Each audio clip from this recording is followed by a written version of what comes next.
Hello बच्चों, आज मैं बात कर रहा हूँ रेजिस्टेंस इन सीरीज़ और पैरेलल की।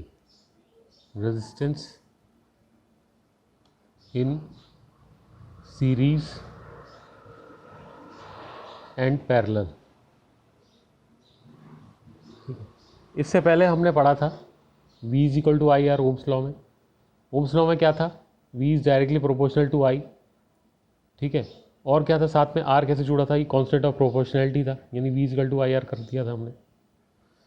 तो इसको लेके साथ में और रेजिस्टेंस को लेके हम कुछ यहाँ पे करते हैं कि V is equal to I R कैसे इसके अंदर प्रूव हो जाता है और रेजिस्टेंस कैसे सीरीज़ में दिखाता है और पैरेलल में दिखाता है। मान लो हमने एक सर्किट लिया और सर्किट में हमने कुछ रेजिस्टेंस ले लिए और यहाँ पर मैंने ले ली वोल्टेज। ठीक है, प्लस माइनस 20 या वोल्ट ले लिया अभी तो। ठीक है, और ये R1 ले लिया, ये R2 ले लिया, ये R3 ले लिया। अच्छा, अब अगर मैं इसका इक्विवेलेंट रेजिस्टेंस निकालूँ, इक्विवेलेंट रेजिस्टेंस में टोटल रेजिस्टेंस निकालूँ, तो यहाँ पर आएगा Req R1 plus R2 plus R3। ठीक है, ये तो आ गया R1 plus R2 plus R3, पर ये आया कैसे? देखिए, यहाँ वोल्टेज यहाँ पे है और कुछ वोल्टेज करंट भी देगा। V is directly proportional to I। ठीक है, और ये करंट यहाँ जाएगी, यहाँ जाएगी, यहाँ जाएगी, यानी यहाँ भी करंट रहेगी, यहाँ भी करंट रहेगी। यानी ये जो करंट जा रही है I जो है, ये सब में सेम जा रही है। यहाँ पर भी सेम है, यहाँ पर भी सेम है, यहाँ पर भी सेम है। पूरे सर्किट में करंट सेम है। तो डिफरेंट क्या हुआ? तो एक ही चीज़ रह गई हमारे पास, voltage. Voltage is different. Voltage यहाँ पर डिफरेंट है, वोल्टेज यहाँ पर डिफरेंट है, वोल्टेज यहाँ पर डिफरेंट है। ठीक है, चलिए देखते हैं कैसे निकलेगा ये। अगर जो चीज़ हमारे पास डिफरेंट है उसको हम पहले लिख लेते हैं। क्या डिफरेंट है हमारे पास? वोल्टेज डिफरेंट है। तो मैंने यहाँ पे लिख लिया V is equal to total voltage क्या होगी? इसमें तीन है, तीन रेजिस्टेंस है, V1 plus V2 plus V3। भाई इनका जो सम होगा वही तो टोटल वोल्टेज होगी। मैं कह रहा हूँ डिफरेंट है, यहाँ डिफरेंट है, यहाँ डिफरेंट है, तो इनका सम ही तो टोटल होगा ये। ठीक है, अब V इज इक्वल टू क्या होता है? I R. ठीक है, V1 कितना हो गया? R1, क्योंकि मुझे R1 मैंने इसलिए लिखा क्योंकि इसके क्रॉस निकालनी है। I सेम रहेगा, I को मैंने चेंज नहीं किया, I1 नहीं लिखा यहाँ पे। यहाँ पे मैंने लिखा I into R2 same as it is first, plus I into R3। Right, अब यहाँ पर R पहले से लिखा हुआ है, यहाँ I मैंने कॉमन ले लिया, R1 plus R2 plus R3। एक I से एक I गया, R इजकल टू कितना हो गया? R1 plus R2 plus R3।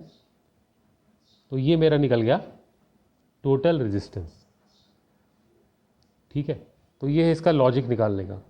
अब अगर मैं एक क्वेश्चन कर लेता हूँ इसका, तो आपको और क्लियर हो जाएगा। क्वेश्चन ये है, मान लीजिए कि R1 दिया हुआ है 5 ओम, R2 दिया हुआ है 10 ओम, ठीक है, और R3 दिया हुआ है मुझे फिर से 5 ओम।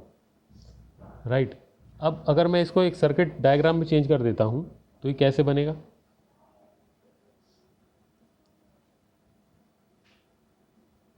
ये कुछ ऐसे बन जाएगा, ये प्लस ये माइनस, ये 20 वोल्ट मान लेते हैं।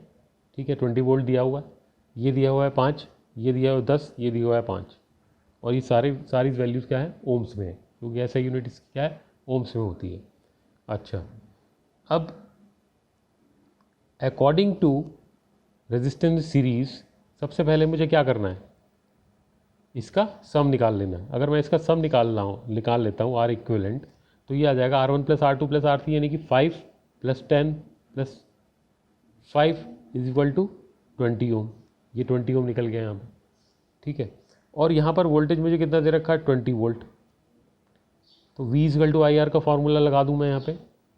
तो V इज इक्वल टू अगर आई आर लगाता हूँ तो ये 20 वोल्ट, I मुझे निकालना है, R कितना दिया हुआ है? 20 ओम टोटल। तो ये I मेरा निकल गया 1 एम्पेयर के बराबर। 1 एम्पेयर के बराबर मेरा I निकल गया। अब क्या करें हम? We have to check the voltage here in voltage second resistance and in voltage third resistance across the resistance. We have to check the voltages. What we will do?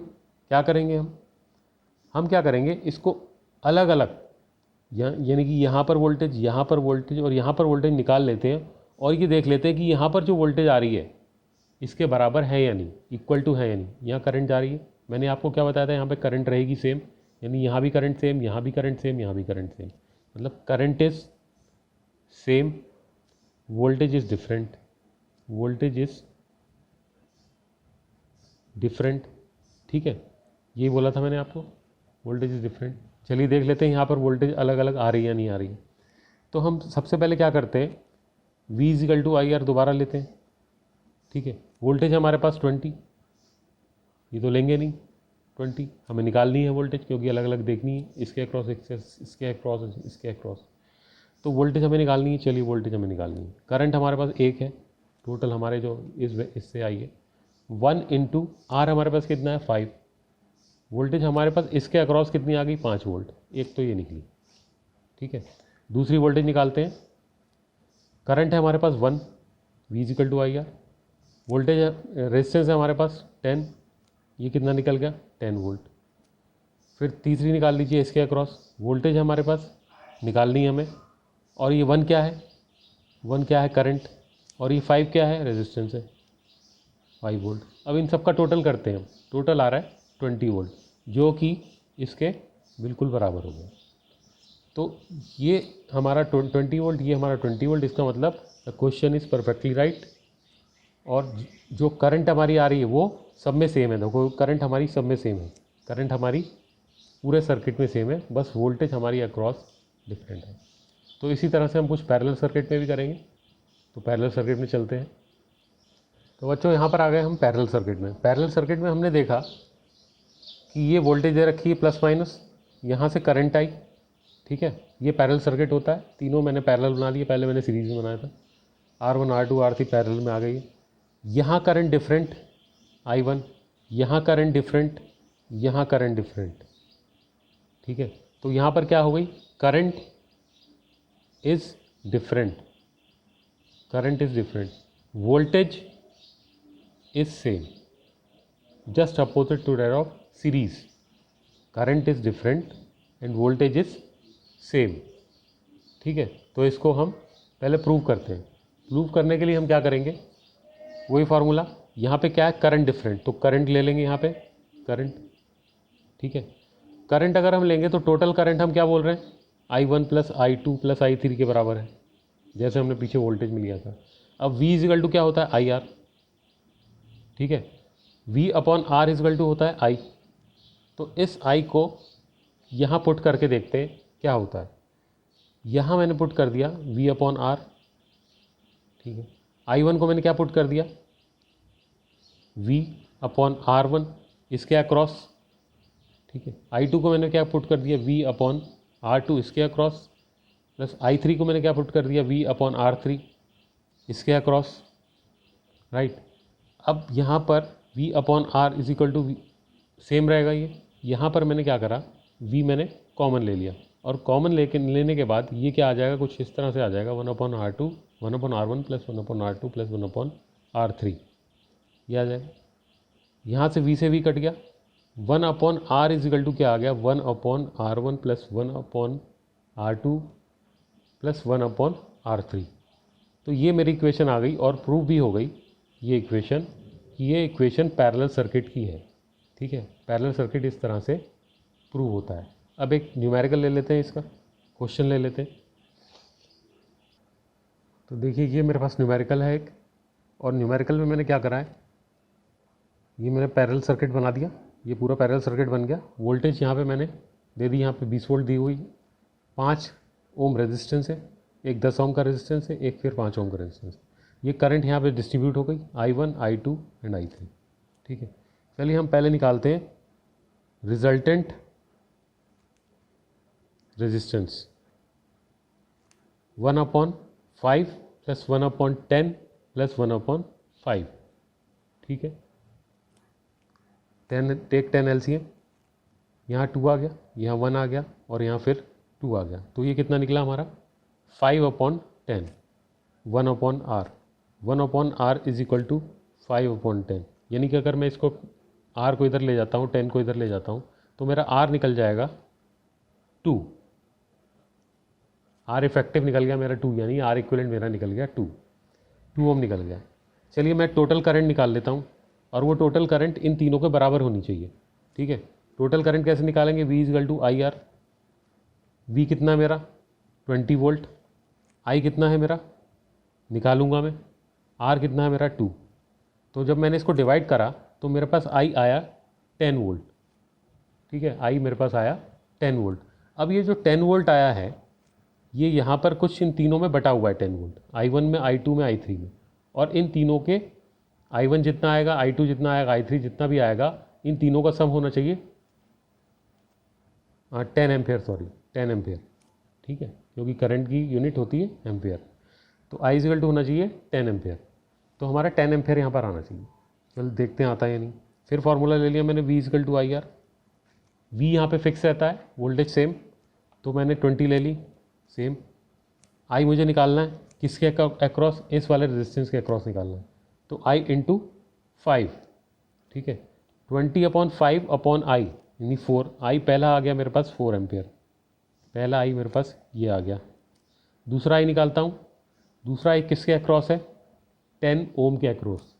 ठीक है, तो यहाँ पर क्या आ गया? 20 is equal to I into 10। ये कितना है मेरे पास? 10 2 20, 2 एम्पेयर। ठीक है, ये आ गया सेकंड। और तीसरा हमारे पास फिर 5 के अक्रॉस है, तो अगर 5 के अक्रॉस है तो फिर हमारे पास 20 is equal to I into 5, ये फिर आ गया 4। ठीक है, तो एक हमारा आया 4, एक हमारा आया 2, एक हमारा आया 4, यानी टोटल कितना हो गया? 4 + 2 + 4 current, total current I1 + I2 + I3। अगर मैं इन सबको प्लस कर दूं तो आ रहा है 10 एम्पेयर। ठीक है, और ये 10 एम्पेयर किसके बराबर है? जो हमने पहले निकाला था 10 एम्पेयर, उसके बराबर है ये। और ये हमारा प्रूव हो गया कि दे आर इन पैरेलल। अब सीरीज़ और पैरेलल में सिर्फ एक ही बात नोट करना है आपको, करंट जो है यहाँ पे पैरेलल में डिस्ट्रीब्यूट होता है और वहाँ पर करंट सेम रहता है। यहाँ पर वोल्टेज सेम रहती है, वहाँ पर करंट क्या रहता है? यहाँ पर क्या वोल्टेज यहाँ पर सेम रहेगी? नहीं, यहाँ पर वोल्टेज सेम, यहाँ वोल्टेज सेम, यहाँ वोल्टेज सेम, और उसमें हमारा जस्ट अपोजिट था इसका। ठीक है, तो ये हमें चीज़ें याद रखनी है, और इसको याद रखते हुए हमें न्यूमेरिकल करने हैं। तो आगे जब भी और टाइम मिलेगा तो मैं और इसके अच्छे से न्यूमेरिकल आपको कराऊंगा। अभी तो मैंने आपको बेस बताया इसका, अगर इसका आपको बेसिक पता है आप कोई भी न्यूमेरिकल इसमें आसानी से कर सकते हैं। तो आज के लिए इतना ही, फिर मिलते हैं अगले लेक्चर में एक नए टॉपिक के साथ। तब तक के लिए बहुत बहुत शुक्रिया, धन्यवाद, थैंक यू।